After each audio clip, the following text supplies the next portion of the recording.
Hello friends, very good morning to all of you. I hope आप सबकी study better चल रही होगी और बेटर का बेस्ट कैसे बनाना है यू नो वेरी वेल। और सिलेक्शन लेना है तो उसके लिए आपको स्टडी बेस्ट ही करनी पड़ेगी, क्योंकि सभी अपना बेस्ट देना चाहते हैं और बेस्ट देंगे ही। तो इसलिए लर्न करें, दूसरे से कंपटीशन करें और कंपटीशन में एक सीट अपनी पक्की करें। हमारी तरफ से आप सभी के लिए बेस्ट ऑफ लक। बस स्टडी बेटर तरीके से कीजिए, सीट अपनी पक्की। चलिए बात करते हैं हम अपनी पोएम के बारे में। इल पेंसेरोसो जो पोएम है, इसके बारे में आप सभी को पहले से पता भी होगा, और इसकी जो ट्विन पोएम एल एलेग्रो है उसके बारे में हम डिस्कशन ऑलरेडी कर चुके हैं। दोनों ही पोएम जो है मिल्टन की, एल एलेग्रो भी और इल पेंसेरोसो भी, जीवन को अच्छे तरीके से यानी बेस्ट लाइफ को हाउ टू लिव, कैसे जिया जा सकता है, दोनों ही पोएम के अंदर इस बात के ऊपर डिस्कशन हुआ है। एल एलेग्रो और इल पेंसेरोसो के अंदर, दोनों के अंदर अलग अलग आर्ग्यूमेंट्स दिए हुए हैं कि लाइफ को कैसे जिया जाए। जब एल एलेग्रो की बात चलती है तो वो कहता है कि जीवन में खुशी मेरे पास आ जाए, और जब पेंसेरोसो की बात करती है तो वो कह रहा है कि मेरे जीवन में दुख आ जाए। अब दोनों का आइडिया अलग अलग हो जाता है, लेकिन दोनों ही जो है अपनी डिबेट्स के अंदर या अपनी आर्ग्यूमेंट जो पास करते हैं उनके अंदर सभी में है मेलनकली का ही जिक्र। खैर, अब बात करते हैं हम अपनी पोएम के बारे में कि इसके अंदर क्या क्या दिया हुआ है, कब रिटिन पब्लिश हुई थी, कलेक्शन का नाम क्या था और कुछ इम्पोर्टेंट पॉइंट्स वगैरह। इसका रिटिन डेट जैसा कि आपको अब तक दिखाई दे रहा होगा, इसकी 1632 में रिटिन हुई थी और 1645 में पब्लिश हुई थी। इसके कलेक्शन का नाम है the poem of John Milton both English and Latin, और पब्लिश्ड बाई हमफ्रे मोज़ले। ये यहाँ तक सेम है, एल एलेग्रो का भी, इल पेंसेरोसो का भी, दोनों का बिल्कुल सेम है। अब बात करते हैं इल पेंसेरोसो का मीनिंग क्या होता है। द पेंसिव मैन, मेलनकली मैन और थॉटफुल मैन। सब दुखी आदमी है ये, क्योंकि थॉटफुल मैन भी जितना ज़्यादा सोचेगा इतना ही ज़्यादा दुखी होगा। मेलनकली तो दुख है ही है, पेंसिव भी दुख तो है ही है। एक वर्ड और लेते हैं, हाँ, सोम्बर मैन भी कहते हैं, सोम्बर मैन भी कहते हैं इसको। चलिए आगे चलते हैं। L'Allegro sees the melancholy as लोथिक।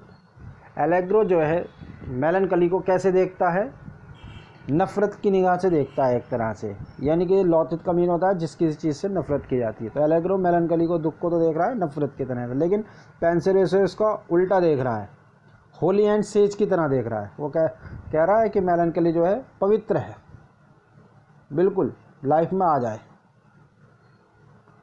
खैर, और वो यहाँ पर ये भी कह रहा है, पहली लाइन के अंदर एक वर्ड आया होगा डेल्यूडिंग जॉय, यानी कि इसको दूर भगाओ, खुशी दूर हो गई। रिजेक्ट कर रहा है इस फैक्ट को वो, कि डेल्यूडिंग जॉय का जो फैक्ट है उसको रिजेक्ट कर रहा है कि बेकार है खुशी, कुछ नहीं है, दुख आना चाहिए जीवन के अंदर। एनीवे, आगे बढ़ते हैं। पास्टोरल पोएम, इसको पास्टोरल पोएम कहा गया, लिरिक पोएम भी कहा गया है, और थियोक्रिस्टन पास्टोरल मॉडल कहा गया, यानी थियोक्रिटस जो थे ग्रीक के पोएट, प्राचीन काल के थे, बहुत ज़्यादा पुराने ग्रीक के, उनके मॉडल के आधार पर ये पास्टोरल पोएम लिखी गई है। ऑक्टोसिलेबिक है, आपको पहले ही बताया जा चुका है ऑक्टोसिलेबिक में क्या होता है। अगर आप भूल गए हो तो कमेंट में लिख सकते हैं, हम आपको बताएंगे, वरना आप वहाँ से देखकर आप हमें बता सकते हैं। आगे बात करते हैं। हाँ, तो ये इस वाली बात पर भी थोड़ा ध्यान दीजिएगा। किस बात पर? इस वाली बात पर। चलिए आगे बढ़ते हैं। हमारी गोडेस है इसके अंदर मेलनकली, गोडेस मेलनकली। यहाँ पर एक चीज़ और देख लेते हैं कि गोडेस मेलनकली के फादर का नाम है यहाँ पर सैटर्न और एक सोलिटरी गॉड है वो।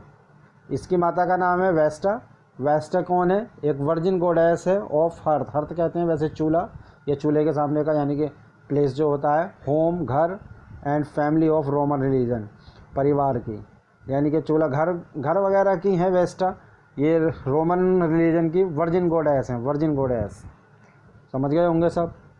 आगे चलते हैं, जो हमारा पीछे पार्ट रह गया था उसके बारे में बात कर लेते हैं पहले। It's celebrate the sunset. L allegro जो डिस्कशन चल रहा था वो सनराइजिंग के बारे में बात चल रहा था।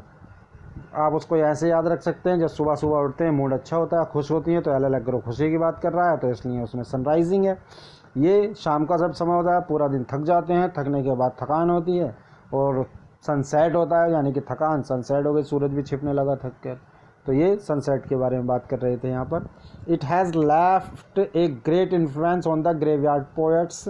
ग्रेवयार्ड जो पोएट थे 18th सेंचुरी के, उनके ऊपर इन्होंने बहुत ज़्यादा प्रभाव छोड़ा है अपना। और ग्रेवयार्ड पोएट्स कौन थे, क्या थे? ग्रेवयार्ड्स पोएट जो थे ना, ये डेथ के बारे में है, या आफ्टर डेथ क्या होता है उसके बारे में, या फिर दुखपूर्ण चीज़ों के बारे में लिखते थे। मेलनकलिक लाइफ के बारे में ही ज़्यादा लिखते थे। हाँ, इसमें ये याद रख सकते हैं आप कि इसके अंदर जो थॉमस ग्रे थे, इसके अंदर थॉमस ग्रे भी आते हैं, गोल्ड स्मिथ थे, ओलिवर गोल्ड स्मिथ, वो भी आते हैं, और एक रॉबर्ट ब्लेयर हैं जिन्होंने इसको कॉइन किया था। रॉबर्ट ब्लेयर, याद रखिएगा, रॉबर्ट ब्लेयर, ROBERT, और ब्लेयर BLAIR, ये रॉबर्ट ब्लेयर थे। टोनी ब्लेयर के ऊपर याद कर लियो, रॉबर्ट ब्लेयर, ग्रेवयार्ड पोएट्स, याद भी रह जाएगा। इस तरह की जब बातें होती हैं ना, तो कुछ चीज़ें याद रह जाती हैं। आगे चलते हैं बात करने के लिए। ये Il Penseroso muses on the sight sound emotion with darkness. यहाँ पर म्यूजिक का मतलब क्या होता है जानते हैं ना? चिंतन करना, एकाग्रत होकर चिंतन करना। जैसे अपने मोदी जी गए थे चिंतन करने के लिए। इल पेंसरोसो म्यूजिक ऑन साइट्स के बारे में, साउंड्स के बारे में, और इमोशंस के बारे में। विद डार्कनेस, यहाँ दुख से रिलेटेड है ये सब, यानी कि वो चिंतन किस चीज़ पर कर रहा है?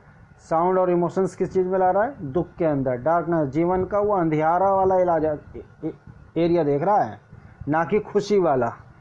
आगे बात करते हैं। Troy is mention. ट्रॉय जो कि एक ग्रीक ट्रेजेडी है, वो मेंशन की गई है पोएम के अंदर। ये पूछा जा सकता है कि which Greek tragedy is mentioned in the poem, तो आपको बताना होगा वहाँ पर Troy. Ursa Major group of star होता है, अपने यहाँ इंडिया में इसको सप्तऋषि कहते हैं। ये उर्सा मेजर वही वाला है। आगे बात करते हैं। The poet describe the pleasure of meditative life. Poet जो है इसके अंदर मेडिटेटिव लाइफ के बारे में, मेडिटेटिव लाइफ के प्लेजर के बारे में डिस्कशन करता है। या फिर दूसरा pleasure, the pleasure of tragedy of EPIC poetry and music.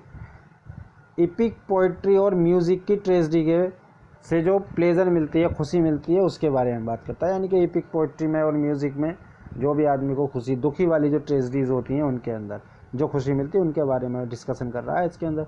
Poet tell puritan outlook of life. Puritan क्या होता है? चर्चेस के बारे में। चर्च यानी कि आप जानते ही हैं सब चर्च क्या होते हैं।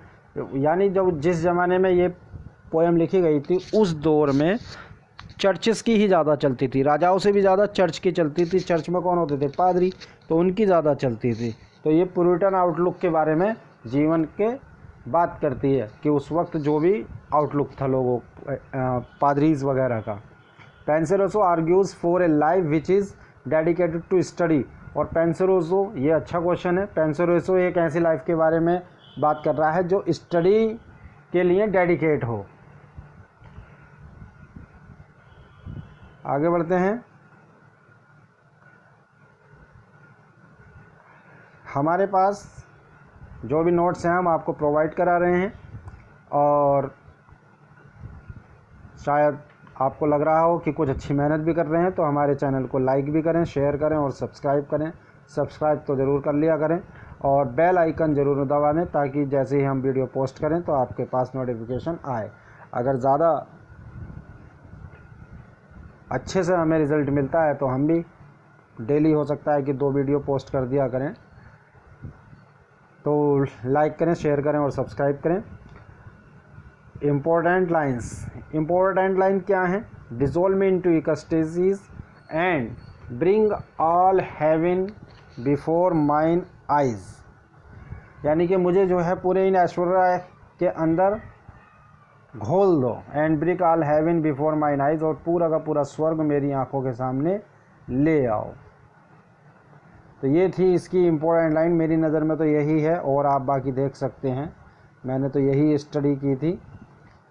आप सब कुछ कर ही रहे होंगे स्टडी, नेचुरली सी बात है, लेकिन यहाँ पर ये नोट्स काफ़ी इम्पोर्टेंट आपके लिए होंगे और मैं समझता हूँ इस तरह से बनाना भी काफ़ी टाइम लगता है क्योंकि इधर उधर से सब में से सर्च करना पड़ता है।